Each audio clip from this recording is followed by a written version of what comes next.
Туғандар, ассалаумағалейкум. Сіздер менен Барп KG каналы. Бізде дүйнөнүн булумушан көрүп жаткан мекендештер, чарбакелер, фермерлер, амансыздарбы? Туғандар, бұл сыр экранда көрүп жаткан уруктук кочкор сатылат. Эки чишке жаңбуз да. Эки чишке жаңбузган таза каштан, таза тажиктен чыккан экен туғандар. Козу кезинде. Жүйүнө караңыздар, таза каштан. Машалла. Жүндөрү дагы кылчык. Бой бираз чагыраак. Куйрук жагы, куйругуна разрез бар. Карчыгалуу. Нык экен бурага. Көшмар, нык кочкор экен тугандар. Бой бираз чагыраак. Ошонус эле болбосо жүнү таза.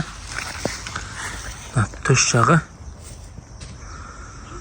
Тугандар, бойын бийиктиги 90-га чейин, 90 чыкпайт. 88, а? 88, тугандар, ачыгын эле айтайлы. Баасын канча койдук?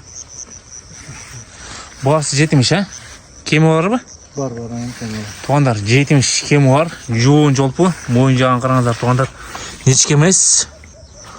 Моюн жактары дагы жоон. Ашауын жакшы, жоон жолпу. Баасы жөндө кочкор издегендер болсо байланышка чыга бериңиздер.